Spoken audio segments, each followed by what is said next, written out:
capitolo 4, Giona nel capitolo 4, versetto 1, per la nostra meditazione di questa sera. Giona capitolo 4, versetto 1. Ecco, guardate cosa c'è scritto. Vabbè, leggiamo anche quello, va. Un po' diverso dalla mia traduzione.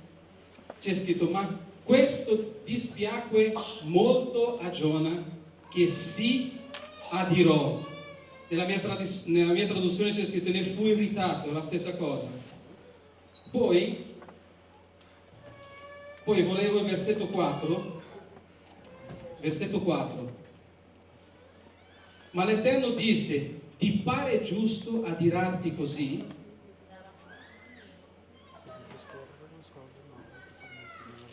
Versetto 9. Dio disse a Giona di nuovo: ti pare giusto adirarti così per la pianta? E nel versetto 10,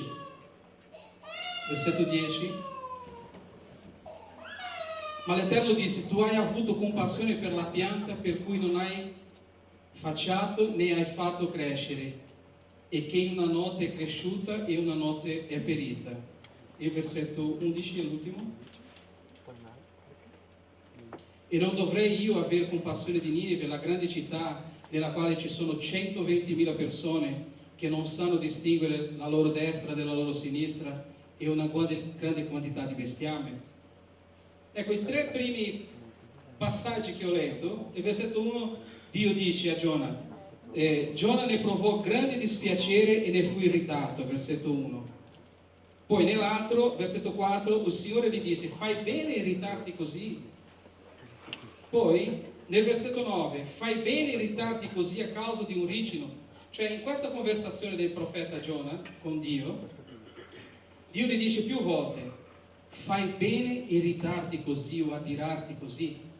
Noi sappiamo che l'ira, che adirarsi, non fa bene, no? Le persone cosiddette nervose sanno cosa vuol dire. Normalmente molte delle persone che sono irritate, nervose, a dire la verità, è solo una maniera di nascondere, come quasi tutte le altre cose, è solo una maniera di nascondere tante vulnerabilità. La persona dice: io ho così, io ho il carattere così, mi dovete accettare così, ma a dire la verità una persona che dice: se potete aiutarmi, aiutatemi, perché io ho questo caratteraccio, ma non è quello. È sempre una maschera di qualcosa. Chi ha mai letto il libro di Giona qua? Del profeta Giona? Ok, vi racconto brevemente la storia. Il profeta Giona è stato assoldato da Dio. Dio dice: guarda, ti devi andare nella grande città di Ninive e proclamare contro di essa un giudizio.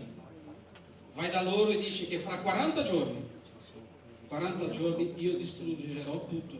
Distruggerò ogni cosa, pianta, casa, tutto. La raderò al suolo a questa città.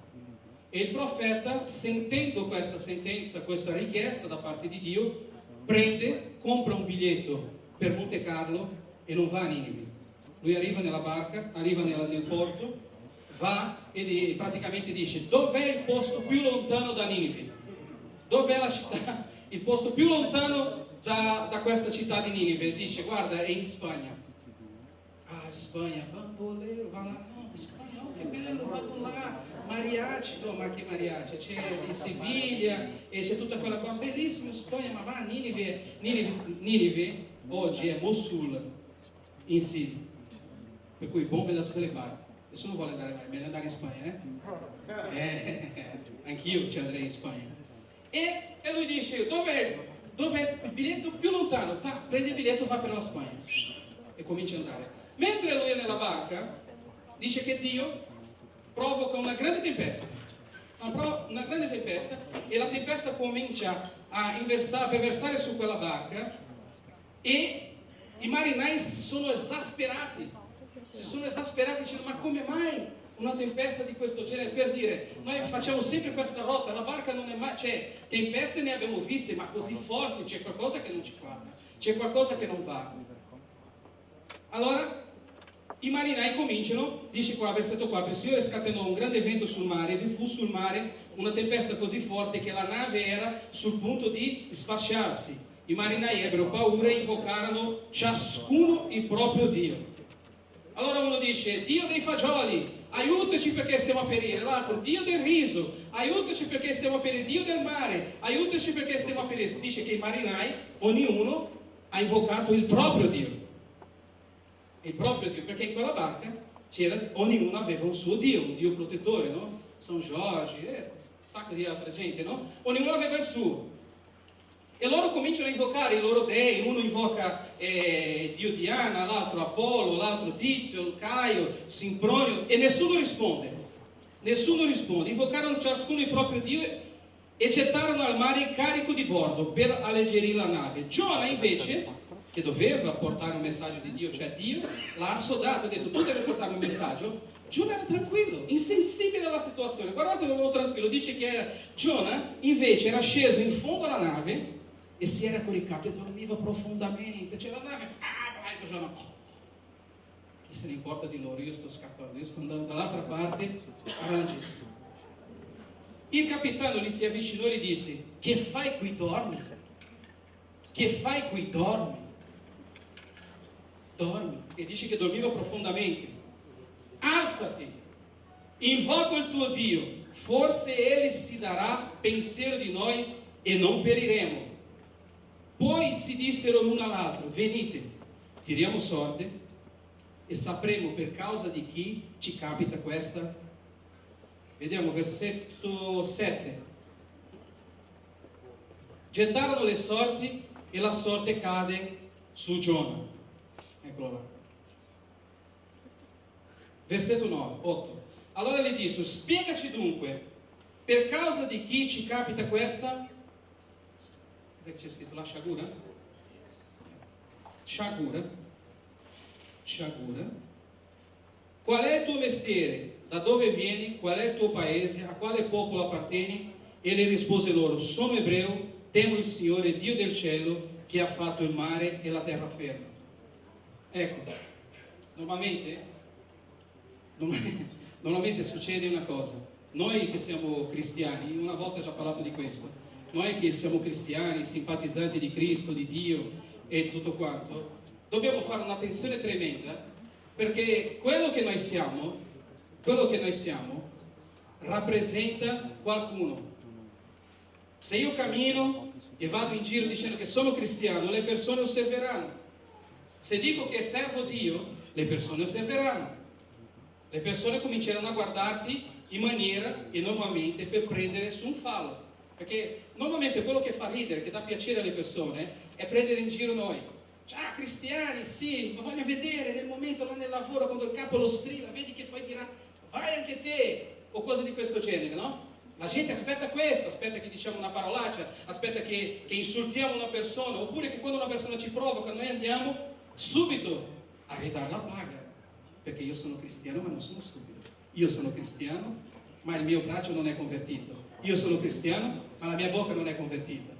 Così la gente dice, no? Sono cristiano ma non sono scemo, o altre parole. Ma qui vedete l'indagine degli uomini.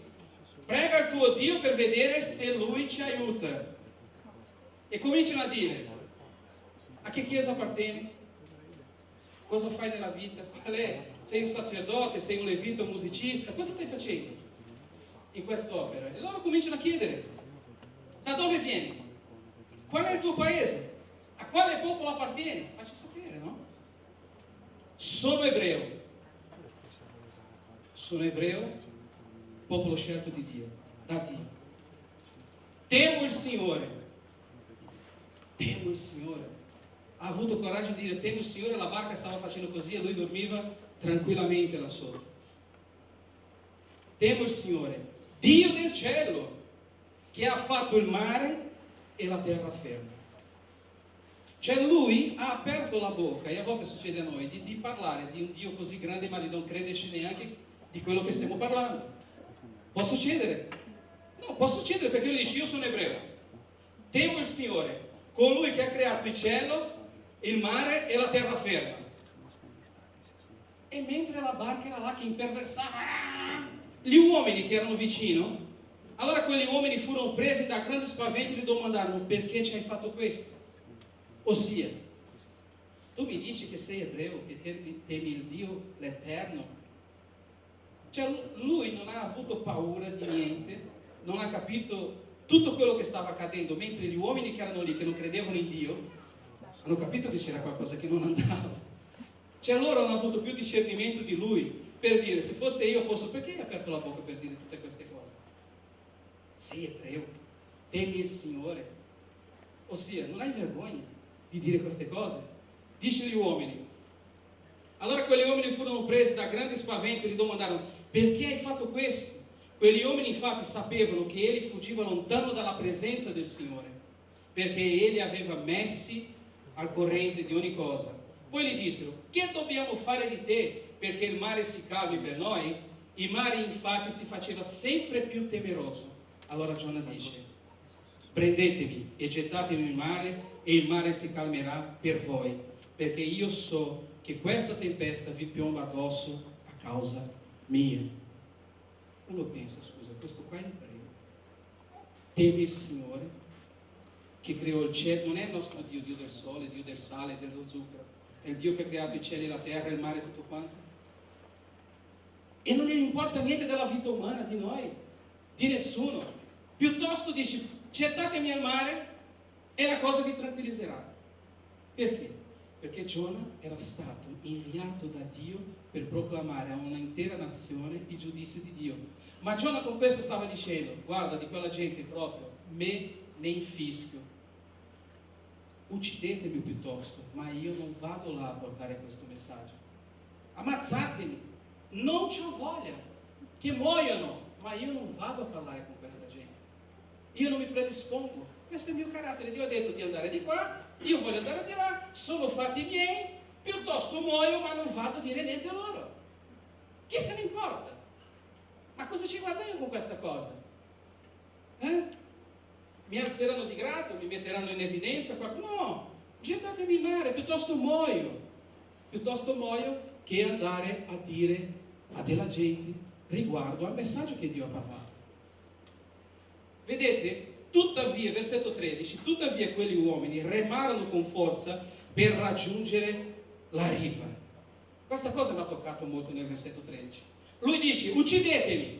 Ma gli uomini che erano empi, che non credevano nel Dio, nel Signore dei cieli e della terra, che non erano ebrei, che non temevano il Signore, che non sapevano niente di Dio, quando Giona ha detto io mi ammazzo, mi suicido, oppure gettatemi in mare, loro pur essendo persone tra virgolette che non credevano in Dio, dice che hanno fatto uno sforzo tremendo nel versetto 13, remarono con forza per raggiungere la riva. Non era nel loro DNA di uccidere nessuno, non volevano uccidere, anche se Giona gli chiedeva, diceva: guarda, se voi mi gettate al mare, il mare si calmerà.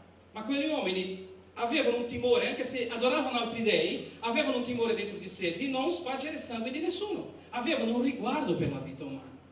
Difatti, se voi leggete sotto, lui dice, versetto 13, tuttavia quegli uomini remavano con forza per raggiungere la riva, ma non riuscirono perché il mare si faceva sempre più tempestoso e minaccioso. Allora gridarono a Dio, non più ai loro dei, non più ai loro soldi, non più alle loro conoscenze, non più alla loro religione. Allora gridarono al Signore e disse: Signore, non lasciarci perire per risparmiare la vita di quest'uomo e non accusarci del suo sangue. Erano più convertiti questi uomini di Giona, erano più tementi a Dio. Guardate, hanno fatto una preghiera a Dio: Signore, noi stiamo per perire, noi abbiamo remato, ci siamo sforzati per salvare la sua vita, anche se lui è la causa dei nostri problemi. Quest'uomo così irascibile, questa persona così sciatta, questa persona così sciatta proprio, la parola sciatta dice tutto, questa persona insopportabile, noi non volevamo neanche ucciderla, perché noi non siamo qui per uccidere nessuno. Ma Signore, non lasciarci perire solo perché vogliamo risparmiare la vita di quest'uomo. Giona voleva morire e gli empi, gli increduli volevano salvarlo. E Gesù ci ha mandato per salvare le vite, non per gettarle al mare e non per buttare le persone nel mare, anche se queste dicono: io sono il problema, la causa del tuo problema. Perché tante volte, ed è quello che quegli uomini hanno detto a Giona, dici perché ci è successo questa sciagura, è per colpa tua. E a volte noi non guardiamo e vediamo la sciagura, uso la parola sciagura perché nella mia Bibbia c'è un'altra parola che magari sta succedendo una sciagura nella tua casa, nella tua famiglia, nel tuo matrimonio e tutto quanto. E tu stesso e me stesso possiamo dire tutto quello che sta succedendo, io lo so, è colpa mia, è colpa del mio caratteraccio. Io so che il mio matrimonio è un problema per via del mio carattere, io so che la mia vita ministeriale è un problema per il mio carattere, io so che la mia vita privata è un problema perché io ho questo carattere qui. Lasciatemi stare, io non cambierò, non farò nessuno sforzo, non c'è problema. No? Dice, a cosa ci è venuta questa sciagura? E lui dice, a causa mia. A causa mia.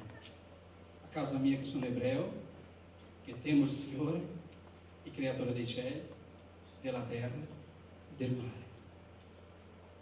Dice, ma che è questo? Cosa sta dicendo? Che farnetica fare? Allora quegli uomini pregano a Dio, avevano timore di Dio, appunto di dire, Signore, noi non vogliamo morire perché noi vogliamo salvare la vita di questa persona che non capisce una mazza di niente. Però a un certo punto abbiamo fatto la nostra parte. E dice, risparmiare la vita di questo uomo, non accusarci del sangue innocente, poiché tu, Signore, hai fatto come ti è piaciuto. Presero Giona e lo gettarono in mare e la furia del mare si calmò. Allora quegli uomini furono presi da un gran timore del Signore, offrirono un sacrificio al Signore e fecero dei voti. Cioè, il credente è uscito da casa per fare il lavoro di Dio, per fare una cosa per Dio, una visita, per parlare di Dio per una persona. In mezzo alla strada gli viene una crisi mistica, dice no, io andrò in India. Nella strada lui trova delle persone che lui prima non avrebbe neanche parlato perché sono empi, adorano altri dei, no, io adoro il Dio giusto, tu invece sei uno che non adora il Dio, che non conosce Dio di qua e di là. Solo che queste persone che teoricamente non conoscevano Dio, si sono dimostrate molto più credenti in Dio, molto più timorose, perché questi hanno pregato 3 volte, una prima di ucciderlo, hanno provato a remare per non ucciderlo, e poi dopo fanno questa preghiera. Allora quegli uomini furono presi da un grande timore del Signore, offrirono un sacrificio al Dio giusto adesso e fecero dei voti. Cioè io se fosse Giona veramente, anche da sotto il mare mi vorrei sprofondare ancora di più. Che vergogna, che caratterino da 2 lire, che caratteraccio, che caratteraccio. E Giona, quando si trova nei guai, no? Si trova nel greco di Moby Dick, sapete che il film di Moby Dick e tutti gli altri film, sono 3 o 4 film sono stati ispirati a questo passo della Bibbia. Quando si trova lì ha avuto una crisi mistica di nuovo, si è ricordato di Dio e comincia a pregare come un credente vero. Io ho gridato al Signore dal fondo della mia angoscia. Prima voleva morire, non volevo obbedire alla voce di Dio. Adesso è dentro il greco del pesce comincia. Ho gridato al Signore dal fondo della mia angoscia, Egli mi ha risposto. Dalla profondità dei soggiorni dei morti ho gridato e tu hai udito la mia voce. Tu mi hai gettato nell'abisso, nel cuore del mare la corrente mi ha circondato, tutte le tue onde, tutti i tuoi flutti mi hanno travolto. Io dicevo, sono cacciato lontano dal tuo sguardo, come potrei vedere ancora il tuo Tempio Santo? Sembra che sia convertito, Giovanni.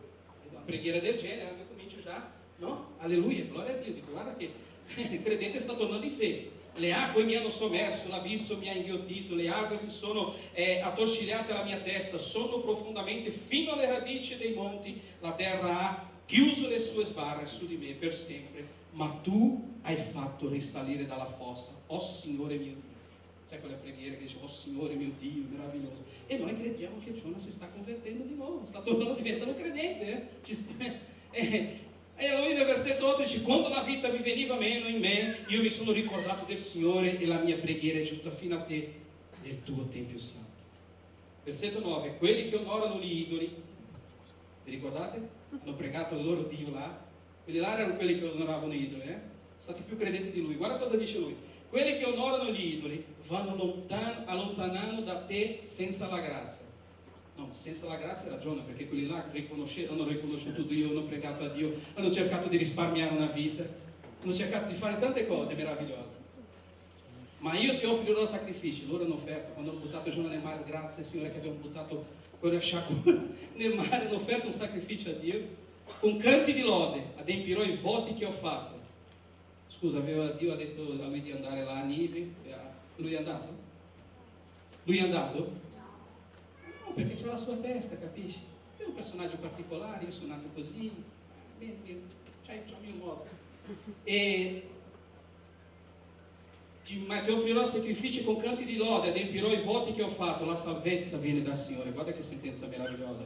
E il Signore diede ordine al pesce, e il pesce vomitò Giona sulla terraferma, perché l'unica cosa che si può fare con una persona così è vomitare, salvare il pesce, che poveraccio aveva bisogno di almeno una dose di Malox tripla, Malox, tutta la roba, perché avere una persona così, mamma mia, ma neanche gastroenterologo, ma mi sono riuscito a dire tutto, gastroenterologo più bravo del mondo riesce a risolvere il problema, no? Perché avere una persona così vicino,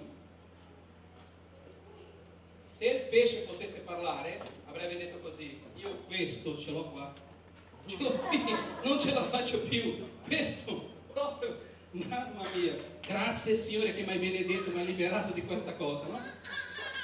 Allora, guardate come Dio è buono e meraviglioso, Versetto 1 del 3° capitolo. La parola del Signore fu rivolta a Giona per la seconda volta, per nessuno dire che Dio non è buono e meraviglioso e che non ganimo e che non ci ama. Seconda chance, secondo round. In questi termini. Di nuovo, io ripeto le stesse cose, come con i bambini. Alzati, va a Ninive, la grande città, e proclama loro quello che io ti ho comandato. Versetto 3. Dopo la storia del pesce, Giona già era un po' così, diceva: se no Dio mi legna. Giona partì e andò a Ninive come il Signore aveva ordinato. Ninive era una città grande davanti a Dio. Ci volevano 3 giorni di cammino per attraversarla. Versetto 4. Giona cominciò a inoltrarsi nella città per una giornata di cammino e proclamava: ancora 40 giorni e Ninive sarà distrutta. Versetto 5. I niniviti credettero a Dio. C'era scritto che ci volevano 3 giorni per attraversare la città. Con un solo giorno i niniviti credettero a Dio. Un solo giorno. 3 giorni ci volevano per attraversare la città. Guardate come Dio è buono. Dio l'aveva mandato là perché non voleva distruggere la città, noi lo sappiamo. Ma non ha aspettato Giona a girare tutta la città. Quando Giona ha detto: niniviti, credenti, ravvedetevi, perché Dio sta arrivando e farà grandi cose in mezzo a voi. Se voi non vi ravvedete, come ha detto Giovanni Battista, come ha detto Gesù Cristo, perirete tutti quanti. E la gente, i niniviti che erano pagani, non credevano in Dio. Non credevano in Dio, dice. Poiché la notizia era giunta al re di Ninive, questo si alzò dal trono, si tolse il mantello di dosso, si coprì di sacco e si mise seduto sulla cenere. Poi per decreto del re e dei suoi grandi fu reso noto in Ninive un ordine di questo tipo: uomini, animali, armenti e greggi non assaggiano nulla, non vadano al pascolo, non bevono acqua, uomini e animali si coprono di sacco e gridino a Dio con forza. Scusa, Dio voleva distruggerli? Cioè, se Giona avesse ascoltato la richiesta di Dio, il viaggio era di un giorno, parlava, un giorno la cosa succedeva, tornava indietro, no? Invece qua, solo nel grembo del pesce, 3 giorni, a dare fastidio al pesce. E qua dice che lui ha parlato: niniviti! E il re ha tolto il suo mantello, ha messo un decreto, le persone, guardate, uomini e animali si coprono di sacco e gridino con forza a Dio. Ognuno si converta dalla sua malvagità. Ma questo che stava parlando era il re di Ninive, non era Giona il profeta. Guardate il nostro carattere, cosa fa nella nostra vita. I pagani, come io vedo spesso, persone che noi riteniamo che non capiscono niente di Dio, ci danno delle lezioni che noi restiamo a bocca aperta. Per colpa del mio e del tuo carattere, che non abbiamo, no, ma io non voglio, no, perché questo è contro me, questo va contro la mia ideologia, questo va... No! Perché Dio usa chiunque, Dio usa il mulo, usa le persone. Se tu non vuoi parlare, non vuoi obbedire a Dio perché il tuo carattere ti trattieni, o tu ti ritieni al di sopra di Dio, dell'ordine di Dio, Dio userà le persone per cui tu sei andato a predicare. Le persone ti metteranno il dito in faccia e diranno: tu ti devi convertire. Pastor, é pra mim esse negócio? Tá doida? Aleluia. Oh, glória. Um aplauso per Maria. Aleluia. È per noi, Maria, è per noi. Allora, gloria a Dio. Ogni uomo allora, guardate il re, un re pagano che Dio aveva distrutto. Allora, se Dio aveva deciso di distruggere è perché quella città era uno schifo, no? Dio ha deciso di distruggere. Dice che nella Genesi capitolo 6 dice che Dio ha deciso di distruggere l'umanità perché l'umanità faceva schifo, puzzava. Allora Dio ha deciso di distruggere. Qua Dio decide di distruggere un popolo. Ma guarda il cuore di questo popolo, guarda il cuore del re, del comandante di questo popolo. Dice, ognuno, guarda il predicatore, il re pagano, guarda come si prega. Ognuno si converta dalla sua malvagità, dalla violenza compiuta dalle sue mani. Forse Dio si ricrederà, ossia Dio si pentirà e spegnerà la sua ira ardente, così che noi non periamo. Guardate il mio predicatore prediletto in questa sera, il re pagano. Mentre l'uomo di Dio che doveva portare il messaggio di Dio per via del suo caratterino e del suo caratteraccio stava perdendo 7-1 per il re. Ok? Germania 7, Giona 1. Stava perdendo, no? Ossia, il re di Ninevi 7 e il popolo di Dio 1. 7-1, qua era uno dietro all'altro. Quelli della barca si sono convertiti, il re pagano si è convertito e cominciano a parlare le cose di Dio. Forse Dio si ricrederà e si pentirà e si spegnerà sua ira ardente, così che noi non periamo. Amen? Dio vide ciò, guarda com'è Dio. E la gente dice che Dio è cattivone, se tu hai peccato Dio viene, ti dà un calcio. Cosa faccio con te? Vieni che adesso ti sistemo io. Tu hai fatto del male, vieni qui ti sistemo io. Questo non è. Guarda, Dio vide ciò che facevano. Cosa facevano? Il re ha detto, qua, ognuno si converta dalla sua malvagità. Dio ha visto questo. Dalla violenza compiuta dalle sue mani. Forse Dio si pentirà. Guardate che prova di fede. E Dio vide ciò che facevano, vide che si convertivano dalla loro malvagità e si pentì. Perché la gente dice che se Dio decide di spaccarti le gambe lì, puoi scappare dovunque vai, ma il nostro Dio è meraviglioso. Amen. Se vede che c'è un minimo di cambiamento nella nostra vita, Lui non vuole fare del male a nessuno, Lui non ha creato nessuno per distruggere. Perché se era per distruggere, perché ha creato? Che senso ha? Uno che fa un palazzo e poi dice, lo implodo. Non ha un senso. La gente crea le cose, crea un palazzo per farvi abitare le persone e dire, l'ho costruito io, guarda quante persone vi abitano qui, sono stato io che ho fatto questo, le persone trovano riparo in questa cosa. Sai cose di questo genere, no? Ma dice che Dio si è pentito del male che aveva minacciato, non decretato, e non lo fece. E non lo fece. E non lo farà. E non lo farà, perché Gesù ha detto che tutti coloro che accettano Gesù, lo confessano con la bocca, credono nel loro cuore, saranno salvati. Per più malvagi che siamo. Isaia capitolo 1 dice, anche se il tuo peccato è più rosso dello scarlatto, venite, ne parliamo, mettiamoci d'accordo, e che se anche è più rosso dello scarlatto, diventerà più bianco della più bianca neve esistente. Questo è il nostro Dio. Questo è il nostro Dio. Gesù Cristo stesso, una volta volevano fare i grandassi con Gesù. Gesù ha detto, qualsiasi, è scritto in Giovanni, qualsiasi parola rivolta contro il figlio dell'uomo sarà perdonata. Qualsiasi parola rivolta contro il figlio dell'uomo sarà perdonata. Ma non sarà perdonata qualsiasi parola rivolta contro di me, perché io ho il mio caratterino. Gesù perdona, io no. Amen? Siamo così o no? No, io non sto scherzando. C'è scritto così nella Bibbia: qualsiasi parola detta contro il figlio dell'uomo sarà perdonata. E Gesù ha detto: il discepolo non può essere più grande del suo maestro. Siamo discepoli di Gesù o no? Amen. Possiamo essere più grandi di lui? No. No. Se lui ha detto che qualsiasi parola contro il figlio dell'uomo sarà perdonata, lui la perdona, ok? Noi non siamo più grandi di Gesù per non perdonare una parola contro di noi.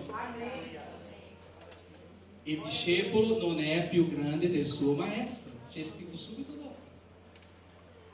L'unico peccato imperdonabile dopo quel passo è contro lo Spirito Santo di Dio, ma contro l'uomo. Gesù ha detto: ma dicono che io sono ubriacone, samaritano pazzo, beone, mangiatore, amico di peccatori. Ma dite quello che volete, perché la gente dice senza sapere. E Gesù stesso, quando era sulla croce, ha dimostrato che aveva un bel carattere. Sputava, diceva: ma tu che dici essere figlio di Dio, scendi dalla croce e noi ti crediamo. La gente ha sputato, ha schiaffeggiato di qua e di là. E Gesù cosa ha fatto? Oh Dio, fai scendere fuoco del cielo, stermina questa gente pagana, questa gente che mi ha fatto il male, che mi hanno sputato, che mi hanno fustigato, che hanno messo la corona di spine, che mi hanno rubato l'anima, la vita. No, ha guardato la gente e ha detto: Padre, perdona loro, perché loro non sanno cosa fanno, noi non sappiamo le cose che facciamo. Per quello il nostro Dio è grande, per quello il nostro Dio è meraviglioso, e per quello che il nostro carattere deve essere cambiato ogni giorno simile al carattere di Gesù, perché nel momento peggiore della sua vita non ha detto condanno, uccidi, ha detto perdono, che è il potere più grande che esiste in questo universo. Amen? E cominciamo il capitolo 4 e qua troviamo il nostro caro Giona, irascibile, arrabbiato. Ma pensate una personcina che tu non vuoi avere vicino neanche per un secondo. Ma sai, qualsiasi cosa, ride tra i denti. Só a grazia di Dio. Versetto primo. Allora, noi abbiamo finito il versetto 3, il capitolo 3, con Dio che si è pentito di distruggere la città, giusto o no? Così? Dio si era pentito. Gli uomini si sono convertiti a Dio, sono ritornati indietro. Dio è rimasto felice, ha detto: basta, non distruggerò più. Guarda cosa succede con il nostro profeta Giona nel versetto 4. Giona ne provò un grande dispiacere, fu irritato. Io sono uscito, volevo che loro morissero e Dio non li ha distrutti. Io sono profeta. Quando qualcuno mi fa qualcosa, Dio agisce subito, perché se non mi fai fare una figuraccia, morirai. E Dio deve ammazzare, no? Perché secondo il mio carattere deve ammazzare, deve distruggere, spaccare la gamba, almeno la macchina si deve bucare un paio di gomme, no, non so, la moglie deve lasciare il marito, cioè queste cose qua, i desideri buoni, perché Gesù ha detto una cosa bellissima. Voi pensate che sono le cose che entrano nella nostra bocca, quello che beviamo, quello che mangiamo?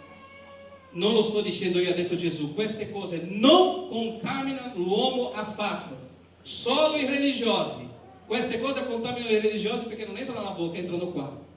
Gesù ha detto invece: le cose che contaminano gli uomini escono dal cuore. Le litigate, le invidie, le gelosie, tramare il male contro gli altri, avere ragione, la superbia, volere che la gente muoia, che si rovini, che Dio rivedi, tutto dal cuore, Gesù ha detto. E Gesù sentenzialmente ha detto: questo sì, fa male all'uomo, ma il mangiare e altre cose, questo non fa niente all'uomo, no? È solo un fatto fisiologico. Gesù tra l'altro è molto carino, quasi come un medico. Lui dice: mangiare, cosa fa mangiare bene?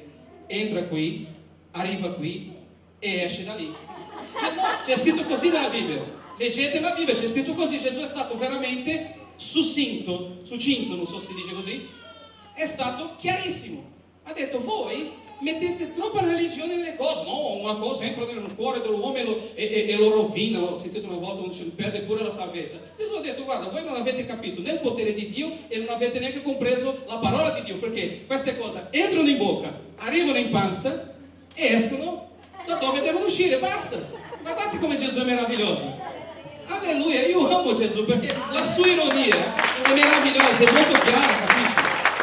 E noi ci stiamo ad attaccare a queste cosucce, ma dice però, quello che tu non vedi dentro, quello uccide l'uomo. Difatti Gesù ha detto, ipocriti, ha usato questa parola, voi cercate di ripulire l'uomo da fuori. Ha accettato Gesù, tagliamogli i capelli, mettiamo una gonna lunga alla donna, adesso non può più parlare parolacce, adesso non può più dire questo, adesso non può andare in quel luogo. Gesù ha detto, ipocriti, voi ripulite fuori, ma dentro rimane una persona morta, piena di depressione, piena di cose malvagie. Io invece vi dico così, ripulite la parte interna, mettete la parola di Dio, fate entrare lo Spirito Santo e il cambiamento da dentro ripulirà il fuori, farà il fuori. Perché? Perché le cose cattive escono da dentro, non abbiamo queste cose dentro. E questo ha detto Gesù. Gesù ha detto così, volete cambiare il carattere, volete fare qualcosa di diverso, cominciate a fare da dentro. Cominciate una lotta interna, cominciate a fare una jihad, una lotta, una guerra santa contro te stesso. Comincia a trattenerti, cominciamo a trattenerci, cominciamo a guardare noi stessi. Ma io ragazzi, no, prendi uno specchio e dici, che schifo, e selfie, facci un selfie, guarda, che schifo che sei, guarda, sei veramente una persona, cioè, tu parli una cosa ma sei tutto nato, Dio lo sai, fai il selfie e te lo mandi a te stesso, tutti i giorni, ogni mattina ti sei, miseria, non è cambiato niente, mamma mia, che disastro. E Giona ne provò un grande dispiacere, fu irritato e si adirò addirittura. Perché? Perché Dio, guarda un po', no gente, scusatemi, attention please. Giona si adirò perché Dio ha deciso di salvare la vita delle persone. No, Maria, pensa una cosa del genere. Ti arrabbi perché Dio ha deciso. Tu invece di arrabbiarti con Dio perché Dio è andato là, ha distrutto la città, Dio, ma perché deve distruggere? Vi ricordate Mosè? Mosè, c'è stato un passo che Dio era talmente arrabbiato che Dio ha detto, Mosè, vieni qui, facciamo un patto io e te. Io uccido tutti, ok? È stato così, c'è scritto in Esodo. Io uccido tutti quanti perché non valgono un beato niente, nessuno. E cominciamo uno stirpe da te, Mosè. Mosè ha detto, Signore, se uccide loro, uccidi anche me. Uccidi anche me. Perché questa gente non sa, non ha una guida ancora, hanno bisogno. Se sbagliano è perché non hanno capito ancora la potenza di Dio, la grazia di Dio, l'amore di Dio. Mosè ha detto, quando ha visto che Dio voleva uccidere, Mosè si è messo in mezzo. Immaginate Mosè in mezzo tra Dio e l'umanità israelita, tutti quegli israeliti. C'è un uomo che si è messo tra Dio e quello che era il popolo di Dio, dice piuttosto uccide me. Invece Giona si arrabbia e dice, ma perché non li hai uccisi? Io sono tuo profeta, ecco che vi dico, nel nome mio profetizzo, morirete tutti. Cioè, si è arrabbiato perché Dio ha fatto del bene, e c'è gente così. C'è gente così che si arrabbia perché Dio ha fatto del bene a un altro. È una cosa che io non posso concepire. La sorella non è venuta al culto perché la macchina si è spaccata. Dio, perché quel giorno mi dovevo portare non so che una torta a casa, non ha portato, io sono rimasta con la bocca asciutta. Signore, grazie della tua vittoria, Padre, io andrò a dare una testimonianza in chiesa per il tuo grande riguardo a mio favore, Padre. Misericordia proprio. Misericordia, Maria? Dimmi, brava ragazza. Allora, Giona si è arrabbiato. Guarda che caratterino da 2 lire questo di Giona, Si è arrabbiato perché Dio ha fatto del bene a qualcuno. Allora pregò, si è ricordato che era credente, ha cominciato a pregare di nuovo e disse, oh Signore, non era forse questo che io dicevo mentre ero ancora nel mio paese? Perciò mi affrettai a fuggire a Tarsi. Sapevo. Dov'è, per l'amor di Dio, che lo vuole picchiare? Dov'è Giona che lo vuole dare questa in testa? Sapevo infatti che tu sei un Dio è pieno di e lento all'ira e di grande benignità e che ti penti del male minacciato. Di nuovo, perché io, Carlos Giona da Silva, caratteraccio da 2 lire, so che tu sei un Dio misericordioso. Misericordioso? Dite misericordioso. Sono compassionevole, lento all'ira, di grande benignità, e che ti pente del male minacciato. Attenzione, che ti pente del male minacciato. Che ti penti del male minacciato. Che ci entri nella testa, Signore, questa parola, che ti penti del male minacciato. Perché se il Signore mi ha detto che rovinerà quel fratello, rovinerà. E io canterò il cantico della... No? Io sto parlando di Giona, per l'amor di Dio. Nessuna... In Brasile quando finivano i film in Brasile c'era scritto: qualsiasi menzione di queste parole con personaggio fatti veri sono puramente casuali. Come si chiama? La privacy, tutta quella roba lì, i diritti no? Io non voglio pagare nulla contro nessuno, sto parlando di me, ok? Amen? Io sono Giona da Silva, Carlos Giona da Silva, ok? Allora sapevo infatti che tu sei un Dio misericordioso, pietoso, lento all'ira, di grande bontà, e che ti penti del male minacciato. Perciò, Signore, ti prego, toglimi la vita, perché io non sono un profeta che voglio vedere te che dai vita e vita in abbondanza. Gesù è venuto per dar vita e vita in abbondanza, invece tu ti hai togliere la mia vita, perché io mi arrabbio quando vedo qualcuno felice, lodando il Signore, glorificando, perché io non sento niente, Padre. Ma perché quel fratello sente? Io so che è un peccatore, e quell'altro, io so che cosa, e quell'altro che disgrazia, e vedo lì che, io non sento niente, ma io sono santo, sacrosanto, tu profeta, vedi che ho detto tue parole, e io non sento niente, mentre loro sentono qualcosa. Noi non sentiremo niente finché non conosciamo Dio. Dio è grande, meraviglioso, è buono. Finché il nostro Dio è uguale a noi, cattivone come noi, non sentiremo neanche una lira di niente. Amen? Allora lui dice: perciò, Signore, ti prego, riprendimi la vita, poiché per me è meglio morire piuttosto che vivere così, proclamando la tua parola e non vedendo niente che succede. Allora il Signore gli dice: fai bene a irritarti così, Giona. Fai bene. Tu sei un mio profeta. Che vergogna. Se la gente vedesse, avrebbe detto: Dio non sa insegnare neanche un profeta. Guarda che profetino da 2 lire. Che profeta. Poi Giona uscì dalla città e si mise seduto all'oriente della città, e là si fece una campana e si riparò alla sua ombra per una campana, e si riparò alla sua ombra per poter vedere quello che sarebbe successo alla città. Giona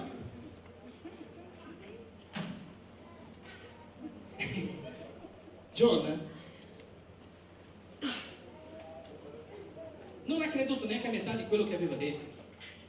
Dio è lento a ira, compassionevole, si è pentito di fare male alla città, ha detto: il mio Dio non è così, prima o poi si farà vedere.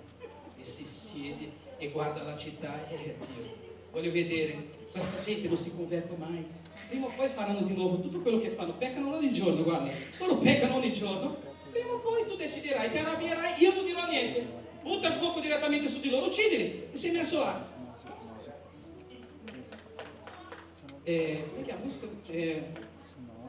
Tocca il sapore di mel pra mim. Non sei cantando. No, quando eu falo do palco, né? Como é que começa o refrão, meu Deus do céu? No começo. Quando? Quem me viu na prova, na barriga, no treino de peixe, e não me ajudou, quando vi eu aqui no palco, aleluia, glória a Deus, vai se arrepender. Si pentirà quel prima o poi quel peccherete, Dio. E Giona si è messo là, guarda, voleva morire, si è fatto una capanna, si riparò dall'ombra per poter vedere quello che sarebbe successo alla città. Scusa, Dio aveva detto che la città era a posto, che si era pentito, che non voleva farsi del male. Ma quando noi abbiamo un carattere così duro, neanche se Dio scende vivo dinanzi a noi, guardate, lui stesso ha detto: Signore, tu sei lento a ira, sei misericordioso. Era religioso, perché dice delle parole che non crede neanche, è religioso. E Dio stesso ha detto: io mi sono pentito del male, Giona. Ma neanche con Dio presente, il cuore è talmente duro, è talmente fisso nelle sue cose, che neanche Dio può cambiare il suo cuore. Io questo non credo, perché Dio può cambiare il cuore di pietra in un cuore di carne. Dio fa meraviglie, Dio fa meraviglie. E Gesù ha detto che nessuno si sarebbe perso, anche quel cuore più duro, anche la persona più irascibile così è amata dal Signore, perché il Signore vuole vedere trasformato. Se c'è una cosa che Dio è buono a fare questo, è prendere le persone più dure, più difficili. Per Dio è quasi una sfida, e farle diventare dei gattini, delle pecore, e abbracciarle, e vederle piangere dalla sua presenza, ma con sincerità, e vederle gioire dalla sua presenza con gioia vera, come dei bambini. È per quello che Gesù ha detto: se voi non diventate come dei bambini non entrerete e non vedrete il regno, perché per diventare come bambini è necessario che noi lasciamo cadere ogni nostra armatura, sciogliersi dalla sua presenza, e Dio farà. Amen. E Dio farà la lavoro. Amen. Dio il Signore. Scrivi, fratello, dov'è che c'era là? Versetto, c'è ancora 5 minuti. Versetto 6, dai. Dio è buono, guardate come Dio è buono. Una personcina così io avrei già cacciato fuori di casa. Ma guarda, allora l'Eterno Dio preparò una pianta che crebbe al di sopra di Giona per fare ombra al suo capo e liberarlo dal suo male. Guardate. Se Dio fosse come Giona si è costruito un Dio cattivo, un Dio che ammazzava, un Dio che uccideva. Invece Dio si è dimostrato, guarda, per liberarlo del suo male. Dio continuava a coccolare Giona, continuava a dire: Giona, anche se tu sei così duro, fai finta di essere questa personcina così, io ti amo, fratello. T'ho creato io, t'ho fatto io, prima o poi ti prendo, prima o poi ti prendo. E dice qua, nella mia versione, Dio, per calmarlo della sua irritazione, fece crescere un ricino che salì al di sopra di Giona per fare ombra al suo capo. Guarda come Dio si prende cura anche delle persone più malvagie, anche delle persone più impervie, anche delle persone che pensano di essere qualcosa e non lo sanno, e irritano Dio, fanno Dio tribolare, ma Dio ama lo stesso, Dio è amore. E questo amore di Dio va a ogni pensiero. Dio non è che sta lì a vendicarsi come saremo o come avremmo fatto noi. No, Dio non si vendica di niente. Dio prende l'irritazione di Giona per dargli una bella lezione, per dire: figlio mio, apri i tuoi occhi, volgi il tuo cuore verso di me. E Dio gli fa crescere una pianta sul suo capo affinché lui non prenda sole. Giona provò una grande... Guarda cosa ha provato Giona, perché Dio è stato buono. Dio poteva castigarlo, Provò una grandissima gioia per quella pianta. E chi ha fatto crescere la pianta? Dio. Dio ha fatto crescere la pianta. Per tutto quello che noi siamo. A volte ci facciamo schifo a noi stessi. Delle barbarie. Semplice. Ma a volte sono delle barbarie, parole che feriscono, parole semplici ma che feriscono, fanno male tremendo. Il nostro caratteraccio da 2 lire che continua a fare del male alla gente, fare alla gente vedere noi come noi non siamo. Ma Dio ci vede come Lui vuole, anche se noi siamo cattivi, Dio non lo è. Cosa dice la Bibbia? Che anche se io sono infedele, Dio continua fedele, perché Lui non può tradire se stesso. Lui è fedele e prima o poi ci beccherà, e prima o poi ci cambierà. E prima o poi ci farà sorridere, prima o poi ci farà allegri nella sua presenza. Amen? L'indomani, allo spuntare dell'alba, Dio mandò un verme a rosicchiare il ricino e questo seccò. Dopo che il sole si fu alzato, Dio fece soffiare un soffocante vento orientale e il sole picchiò sul capo di Giona, così forte da farlo venire meno, da svenire o da stare male, perché non c'era più la pianta, la protezione di Dio, no? Allora egli di nuovo: Dio, fammi morire, perché per me è meglio morire che vivere, no? Dio disse a Giona: fai bene a irritarti così a causa del ricino, di nuovo, ma perché sei sempre irritato? mia, ma io volevo fare del male a una città, ho chiesto a te soltanto di portare un avviso perché io conosco la mia gente, era soltanto per dire gente, state attenti, perché sennò le cose possono accadere con voi. Ma era solo per dare un monito, volevo che andavi lì, davi il messaggio e tornavi indietro. Tu invece ti sei rifiutato. Però in questa traiettoria tua, le persone che tu pensavi che non erano capaci di parlare di Dio, hanno evangelizzato te. Gli uomini della barca sono stati più credenti di te, il re di Ninive più credente di te. Poi tu ti arrabbi perché io ho fatto del bene, mi sono pentito del bene. Ma scusa, che persona sei? Sei così dura? Ti pare giusto adirarti così per una pianta? E gli rispose, sì, è giusto per me adirarmi fino alla morte. Io preferisco adirarmi fino alla morte, finché tu non faccia quello che voglio io. Io sarò sempre arrabbiato, perché io voglio la tua giustizia. Ma c'è scritto nella Bibbia che l'ira dell'uomo non compie la giustizia di Dio. L'ira dell'uomo non compie la giustizia di Dio. È giusto per me adirarmi fino alla morte. Che carattere? È giusto. Io piuttosto voglio morire. Ma quelle persone che mi hanno fatto questo, che mi hanno detto quelle parole, io non le perdono affatto. Non ce la faccio, neanche te mi farai cambiare idea. Non ce la faccio. Preferisco uscire dalla tua presenza, non sentire più la tua presenza, non essere più chiamato figlio tuo. Ma io quella persona, quella gente, quella chiesa, quella ciurma, quei musicisti, quell'altro, quello, tizio, simplorio, non li perdono. E tu non me lo puoi obbligare perché il mio carattere è così. Sono fatto così, Dio. Tu mi hai creato, lo sai, no? Sai, mi hai creato così. E neanche tu mi puoi cambiare. Attention please. L'Eterno, il creatore dei cieli e della terra. Neanche tu mi puoi cambiare. Preferisco piuttosto morire. Il Signore disse, scusa un attimo, tu hai pietà di una pianta per la quale non ti sei neanche affaticato, che tu non hai fatto crescere, che è nato in una notte e nella notte dopo è perita? E io, l'ultimo versetto, tu hai e non dovrei io aver compassione di Ninive, la grande città nella quale ci sono 120.000 persone che non sanno distinguere la loro destra dalla loro sinistra? La loro destra dalla loro sinistra?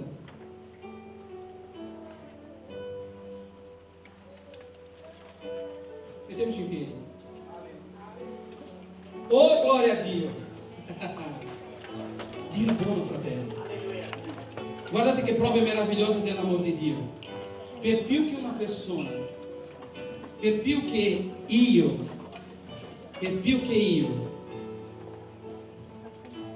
cerchi di dire per me non c'è possibilità di cambiare, per me non c'è possibilità di cambiare, Dio dice sì che c'è, sì che c'è.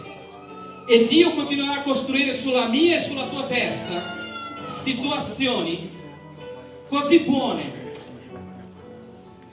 Ogni tanto ci farà crescere, ci metterà in posti di refrigerio, ci metterà in posti di tranquillità e pace per dire, anche se te pensi che tu hai diritto di dire io voglio morire, io non voglio che nessuno muoia, io sono venuto per dare vita e vita in abbondanza. E se è necessario ti coccolerò come un bambino, anche se sei un bambino di quelli che saltellano di qua e di là, non me ne importa, non me ne importa, io amo chiunque. Gesù ha detto, nessuno di quelli che il Padre mi ha dato getterò via. Tu sei prezioso per Dio, col caratterino, col caratteraccio, non importa, Dio ti ama. E prima o poi, allora sì, noi canteremo il cantico della vittoria. Alleluia. Dentro casa, dentro in macchina, ricordi, sentivamo i cantici lì, già veniva voglia di dire alleluia, gloria a Dio, dentro, in qualsiasi parte. Parlare del Signore è vedere una persona che si scioglie dinanzi a Dio. Gesù ha detto che noi saremo portatori di buone notizie, non di cattive notizie. Vi ricordate Luca capitolo 2, Luca capitolo 1? E l'angelo disse: io ho una buona notizia per voi, che recherà gioia a tutti gli uomini. Oggi nella città di Davide è nato un Salvatore, un Cristo e un Signore. Queste sono buone notizie. E Gesù ha detto: voi adesso dovete portare queste buone notizie. Andate alla città di Ninive, alla città di Bergamo, alla città di Davide, dovunque andate, portate queste buone notizie, che Dio non è arrabbiato con la razza umana, anzi li ama e vuole che tornino a Lui, che ridiventino i Suoi figli. Amen. Che il Signore ci benedica e che il Signore ci possa veramente mettere nel nostro cuore questo. Mettere nel nostro cuore questo. Che per più che io tenti lottare contro Dio, Dio mi ama lo stesso. Dio mi ama lo stesso. E per più che io cerco di fuggire dalla Sua presenza, Lui dirà nel tuo udito, come nel Salmo: dove potrai scappare dalla mia presenza, Giovanni? Se prendo le ali dell'alba, lì io sono. Se vado in cielo, anche lì io sono. Se vai nella profondezza dell'inferno, anche lì io sono. Se tu ti nascondi nella tenebre più oscura, io entro là. E la tenebre non può sopraffare la luce.